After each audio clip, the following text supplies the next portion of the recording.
guys, some of you guys asked me a cheaper way to create a brass breech for the Knockout instead of buying the $50 or $60 AK mods or AK blaster mod kit and wait over a month to get this.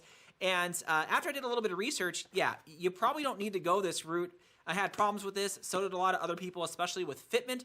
And so I want to go over some of the things that you could do to create one of these for yourself, as well as some of the gotchas that I ran into, which I couldn't find anywhere online to figure it out. So, of course, here's potentially what it could look like. Again, the end barrel is going to look all different, and the breech on the inside. I mean, it's going to look stock for the most part, except for the front, depending on what you stick on there, right? And it's going to shoot super hard. So let's just get into this.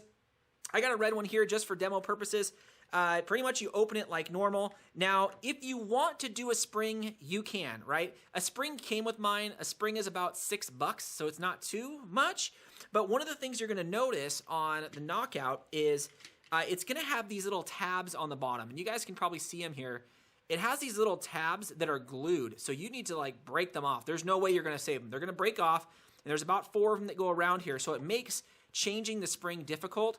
To actually change this spring, you need to remove this rubber piece, drill a hole, go down, and so it's very difficult to change the spring on this unless you can kind of snake it on there. Some people are doing like a double spring, which is crazy. I mean, then it just shoots way too hard. I would recommend taking this whole top piece off if you were going to do it. I suggest not to do it on the Knockout because this thing, again, is going to shoot 140 plus FPS stock, and you don't have to mess with, you know, breaking the tabs or anything like that. You kind of keep it just normal. So keep the same spring if you want to, but upgrade it if you want to. It's a pretty cheap thing, but at least you get an idea, you know, of what to expect. And this is kind of hard to put back into the gun after you've taken it out. So just saying. Now, the next biggest thing is going to be removing kind of the ball detent that makes it so it can't roll back in there, as well as kind of a little bit of the air restrictor. So it's going to look something like this when you get it. Something very similar. It's easy to pull this piece out. Whoa, that just falls right out. The toughest thing that I think you're gonna have to pull out is this, and that's like it like sits in there, something similar, and it's hard to get out. I mean, if you can use needle nose or something like that, I had to put a flathead on here and kind of going at the side, and then this thing just kind of forced its way out. And you can see, I mean, it's already difficult the way it is. So it has this kind of ring on the back, which makes it difficult to take out. But once that's out, perfect. You have unrestricted airflow, which makes the thing just crazy. I would love to do a comparison on the stock and then taking out the air restrictor and the ball detent to see how much faster it would go. I assume a lot faster. So once those are done, then you can work on the actual slide itself. And the slide itself, by default, it goes like this. It only opens to right about there, right? So, like, that's not that far. Sure, you could put a ball in, but you really need for it to go right about there. And the reason why it's stopping is because of this here. So if you look, you have that like little T right there, and it's on both sides.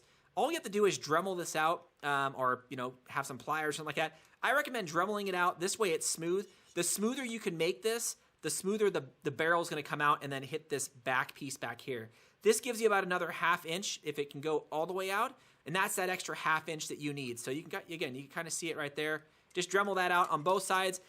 Some people were saying you can modify that little lip right there. I wouldn't recommend doing that. Just modifying this side right here and the other side, give it that ample room so it actually stops right there, which is perfect, right? So just keep that in mind. So for the actual barrels themselves, it's pretty straightforward. You're going to get these, and you could get these, on Amazon, sometimes your local hardware store. I looked at like Home Depot and Walmart, and I couldn't find these. So I ended up ordering these on Amazon, and you get a foot for about $6. I think it was like $6.40. So you can get the 9/16, and I think it was the 9/32 or the 7/32. I'll put it in the description. You can get 2 pieces, a foot each, and you could essentially make 2 whole kits, which is crazy, for less than half the cost, actually way less than half the cost of the actual big kit. So you're first going to need to test the actual barrel itself, right? And the way you can do this is you can just kind of put it in here to kind of gauge. Usually it's going to be about 5 inches, 5 1/4. You want it to go right about here, right? right about there. You want it to come out a little bit from the barrel. That way, if you want to stick something on the end of it like that, you have a little bit of room. If not, it's fine putting it flush, completely up to you. So once you kind of get it in there, what you want to do is just kind of mark with a marker where this is right here. Oops, let me put this up, down. So you got an idea of where to dremel where the breech goes. So you can do it here and here. And then what you want to do is, of course, dremel. And you just dremel about half of it off, right? Just so you have an opening to put a dart down in. And you could see it on this one. Whoa. Kind of could see that, right? Well, hopefully, there we go. So you see that? You cut it so that you can put that dart down in there. Now, to seal it to the actual plunger here, I'm going to go ahead and use electrical tape. So what you want to do is you just wrap it around the end here until it fits nicely in there. Maybe 10 wraps or so, depending on, you know, the thickness of the tape and all that stuff. Just fit it in there so it's nice and snug and creates a good seal. Some people were putting a little bit of Gorilla Glue on this after they've done it so that it doesn't come out when you pull it, like kind of like that did. Put a little bit of Gorilla Glue on the back of this tape. Let it sit for a little bit so it creates a real nice kind of grip in there. Then you want to go ahead and create the tube or the sealer, which will fit in here, right? And when this goes back, it'll actually slide over like this. It'll slide over and seal up that breech that you had open when when it slides open. So it'll go like that. Then it's going to come and close. Now, this is only about, I think this is like 4 inches. Yeah, so about 4 inches. Again, you can make it a little bit longer, but 4 inches is typically about the right size. So with this, again, you just want to make sure that it fits nice and smooth on there. And you can almost do the same thing when you put this in there, where you wrap the back of it with tape. You can pretty much do the same thing here, except this time you want to wrap it so it fits in the front here, right? Just wrap it around. Now, here's a tip if you want to do. You can get a 1-inch PVC pipe and cut it about 1 inch long and fit it down in there, Gorilla Glue it in there, then wrap tape around this and fit that inside it. I think most people are doing that just to give it a little more strength when it's sitting there. This way you don't have, you know, a 1/4 inch of tape. With this on there, you kind of have that nice PVC pipe, and then that sits in there nice. Now, here's one thing though. When you're cutting this, if you're like me and you cut it, I'm not the best, Dremel cutter in the world. You're gonna notice when you do these, it usually hits the end and it's kind of hard, right?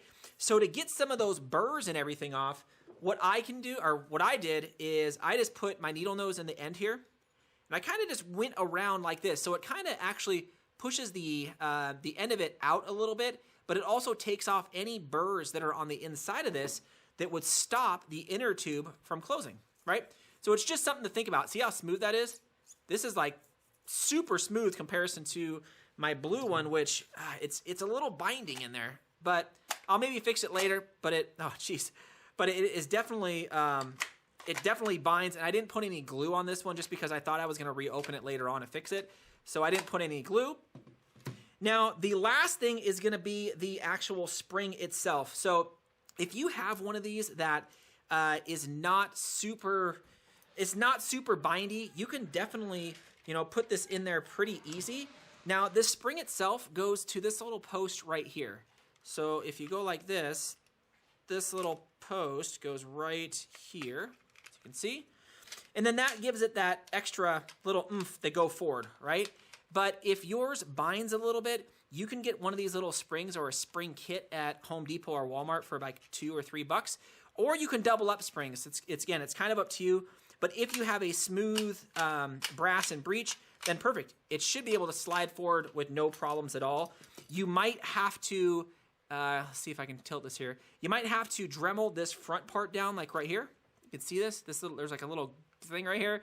You can Dremel that down to fit more of the springs onto that little post, especially if you're going to do like a double spring, or I would just do a harder spring, right? But yeah, you should be able to make 2 or 3 of these out of, the brass tubes right there. Again, this is super cheap. You can get 5 or 6 of these for like $5.